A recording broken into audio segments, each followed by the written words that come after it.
essa criança. 18. Mas o que minha mãe falou é uma coisa que eu percebo, a geração do Paquito, o pessoal mais novo, tem uma inteligência muito forte para coisas que a gente não imagina, que a gente tem uma dificuldade absurda. E problemas muito básicos que a gente, desde criança, aprendeu a resolver, eles têm uma dificuldade. Então, acho que a gente tem alguns movimentos nisso, né? E é verdade. Primeiro, um ditado caipira: quem tem cavalo não anda a pé.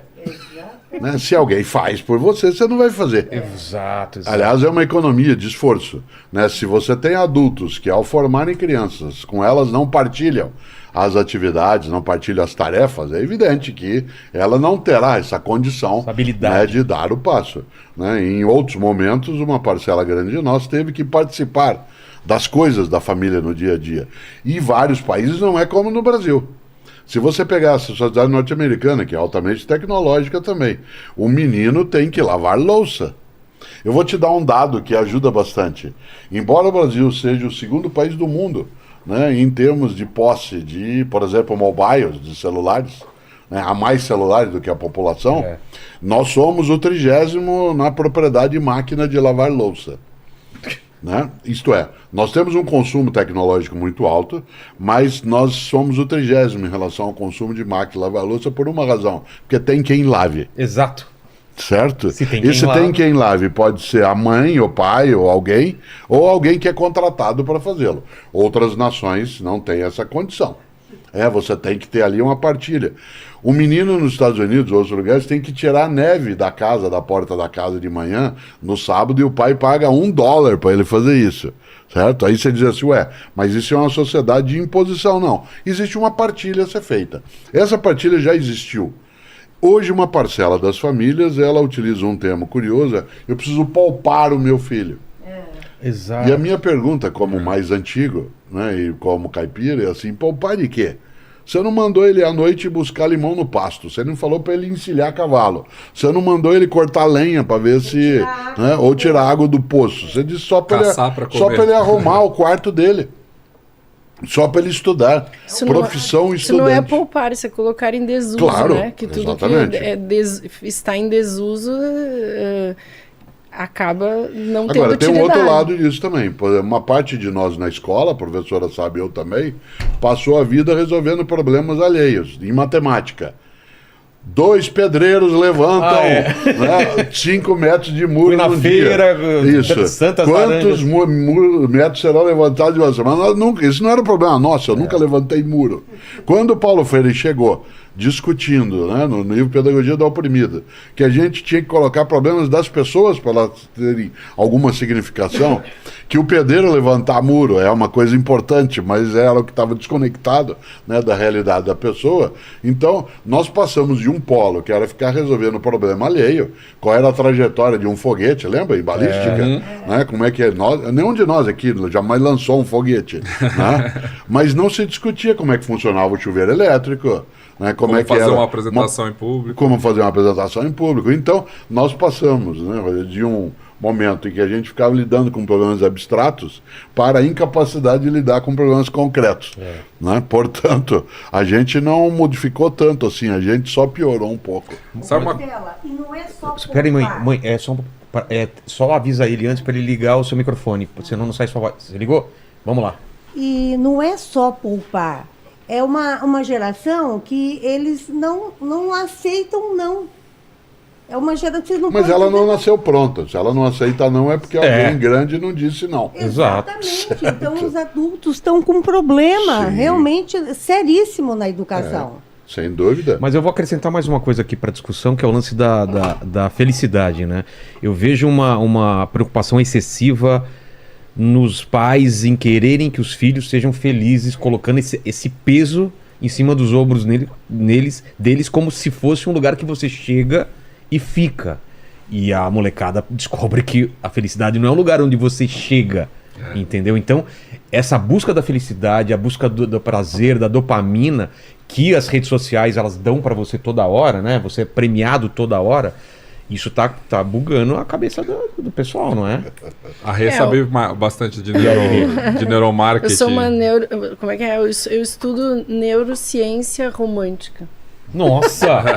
Neurociência romântica. Eu aprendi Isso é um- esse conceito. Eu conheci um Isso é um- astrônomo. A pessoa, o que tu faz? Ele disse, eu sou astrônomo romântico. Eu, Poxa, que legal. Nossa. O que faz um astrônomo romântico? Estuda astronomia por amor. Ah, tá. Então eu sou uma Sou um neurocientista condutor romântica. de posso veículo dizer. de movimentação vertical, que é ascensorista. É tipo isso.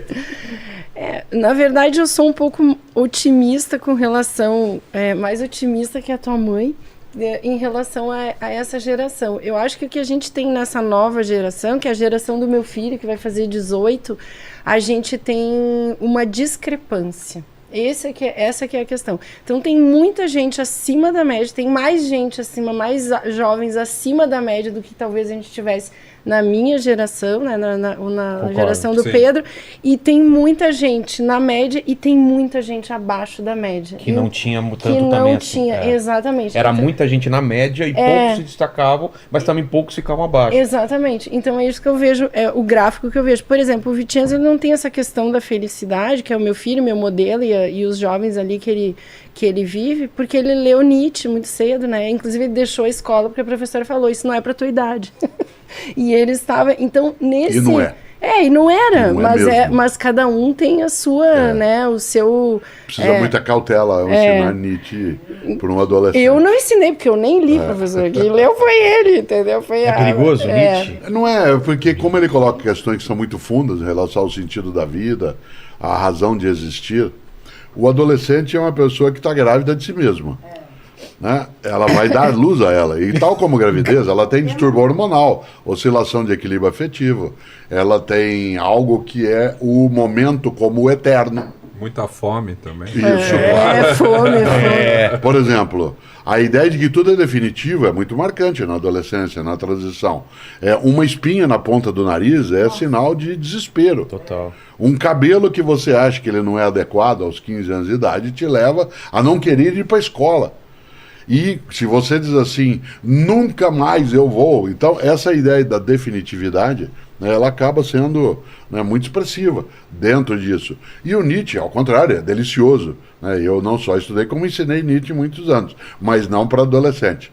É uma questão de adequação, não é de proibição. Né? Tal como a gente tem outras obras que a gente não vai lidar com alguém fora da faixa etária, porque ela ficará usando aí dissintônica, né, inadequada em relação àquilo. E ele gostou do Nietzsche, né? Então, eu acho que foi um momento pré-adolescente, ele não era nem adolescente, ele ainda não estava assim numa explosão hormonal, mas ele viu que existia alguma coisa, né, mais aprofundada. Eu acho que essa é a questão. Mas a dopamina, voltando à dopamina das redes sociais, é muito perigoso, porque é o hormônio da nossa aceitação, né? Então a gente vive naquele círculo imaginário, e aquilo nos causa sensações de bem-estar quando a gente ganha likes, quando a gente tem compartilhamento, e isso para adolescente sim é muito perigoso. É a aprovação, né? E o Aprovação. problema é que Pode virar a vida dele, é isso. o problema que afeta adolescentes e adultos também, eu conheço muitos adultos que ficam infelizes a partir das redes sociais, é a constante comparação com os outros. E com né? uma vida editada dos Com uma outros. vida editada Não uma dos vida outros. real. Né? Exato. Olha, ninguém leva pro Instagram um momento ruim, um momento de depressão, um momento em que você tá em dúvida da sua vida, assim, né? O tédio, ele tem origem no excesso de dopamina, né? E o nosso mundo é dopaminado, o nosso mundo é açucarado, o nosso mundo é cheio de emoções que a gente tá viciado em manter a dopamina num estado alto. Então, tudo que não se parece com isso aqui, me parece entediante. E para adolescente isso é muito mais perigoso. E dentro do seu ciclo social, você fica sabendo de informações que você não saberia se não fosse a rede social. Você não sabe que seu vizinho almoçou naquele baita restaurante, você não sabe onde o cunhado passou as férias. Você sabia se o seu amigo foi para os Estados Unidos, se não foi, você ia encontrar com ele de vez em quando. Exato. Hoje você sabe na hora. Na né? hora, e aí você fica pensando, por que eu também não fui nesse restaurante? Por que eu não tenho esse carro? Por que eu não tenho esse apartamento? Por que eu não fui passar as férias nesse lugar? O efeito do Instagram do turismo mundial estragou vários lugares, assim, que eram sensacionais de visitar. É verdade, é verdade. Porque agora você não quer... Porque agora você não consegue tirar uma foto do lugar, porque tem uma fila de milhares produzindo para a rede social. Eu estava... Não é ir no lugar. Imagina a Torre Eiffel hoje em dia, Não né? é mais, agora. Não é mais ir fui no à lugar, cidade é do mostrar Porto. que você foi. Eu estava na cidade do Porto agora em maio, Pedro também, né? Fui fazer umas conferências, etc. E existe uma livraria na cidade do Porto que para mim tem um significado muito forte, que é a livraria Lelo. Os irmãos Lelo, eles publicaram dicionários, e o primeiro dicionário que eu ganhei da vida, dos meus pais, que eu tenho comigo até hoje, são 3 volumes pequenininhos do dicionário Lelo. E estando eu na cidade do Porto, eu queria visitar, né, a livraria Lelo. Havia uma fila de espera de 2h30 para visitar por conta do Harry Potter. Eu tentei, lá, não, eu desisti. Não mais. Você paga 5 euros para entrar e não pode parar dentro da livraria. Que para quem escreve livro, como é o nosso caso, é algo... Você tem que passar pelo lugar. Esse se tornou o principal negócio deles, mas eles não são tolos. A pessoa que comprar algum livro tem o dinheiro abatido. Mas o lugar se tornou um point. Você não pode não ir à cidade do Porto. Se você tiver determinada idade, não pode não ir e não visitar aquele lugar. Então, essa glamourização, né, eu me lembro, você que morou na cidade de Barcelona, né, uma coisa é a Barcelona, quando você morava lá, outra coisa é a Barcelona instagramada, né, que a gente tem hoje, que é muito mais, né, um outro movimento. E também, né, no Brasil. Agora, isso nos dá uma visão, às vezes, um pouco negativista, né, do que as coisas são. Existem outros lados, aquilo que a gente falava antes. Né? Tem várias coisas do mundo digital que permitiram que a gente crescesse, né, que fosse formar-se. Né? Houve uma amplificação das nossas capacidades que a escola teve que, e tem, né, de buscar atrás algumas coisas. Isso não tirou. Outro dia eu brincava isso com o Pedro, dizia, vocês, pais e mães mais jovens, vocês atuam hoje como se vocês fossem concierges dentro de casa. Você tem que, você trabalha de segunda a sexta de maneira insana, e sábado e domingo, em vez de repousar, você tem que cuidar do seu filho não ficar com tédio. Arrumar programa. Alguma vez eu quero na ver minha mulher fazendo Isso. uma programação que ele vai. Alguma vez na vida, meus pais perguntaram, você quer fazer alguma coisa? Nunca. É claro que não. Você vai.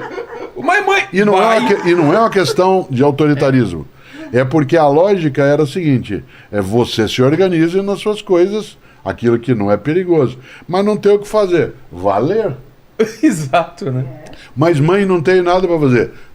Invente. Tem uma louça aqui. Isso. Essa palavra, tem o terreno aí pra carpir. Essa atuação de concierge em que você tem que fazer uma programação, né, de final de semana para a criança ir em tal lugar, para ela ir no outro, porque senão ela fica o quê?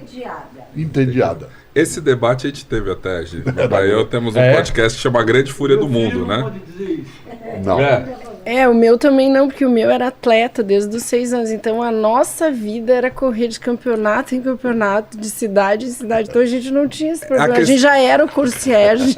A questão é que a gente teve essa discussão lá no A Grande Fúria do Mundo, que é o podcast que Tá a no gente tem YouTube? juntos. Tá no então, YouTube. A Grande Fúria do Tá em Mundo. Spotify, todos os as locadores. plataformas. Por causa da música do Legião? Isso. Ah, cara, Explica faz A Grande filhos. Fúria do Mundo, Muito pais e bom. filhos. Muito bom esse... Muito bom. E não é que fazendo do jeito que ele fez, ou que as gerações anteriores fizeram, criaram adultos funcionais perfeitos, assim, né? Os adultos de hoje em dia não são livres de problemas, sem traumas, sem... Essa sociedade que a gente vê hoje funcionando não quer dizer que vocês fizeram um excelente trabalho, Mas diferente do que a inventou o gente mundo faz. digital. Né? Todo mundo que inventou tá com 60, 70. Eu acho que em Ou alguma... seja, mais uma culpa aí pra vocês carregarem. Eu acho que essa geração em algumas Vocês estão coisas... inventando inteligência artificial que vai liquidar a humanidade. Em algumas coisas eles são até melhores do que Então, eu também nós acho. fomos, Eu do acho que nós assim, somos. o esforço que a gente faz hoje como pais, com muito mais informação que a gente tem também no mundo digital, né? Em parte é pra gente virar concierge dos nossos filhos naqueles momentos, pra gente tentar criar um adulto que seja mais preparado de certa forma, assim. Ou seja, os seus pais, você não tinha a informação que eu tenho pra me criar, né? Seus pais muito menos. A gente faz o melhor que a gente pode nas condições que a gente tem, né?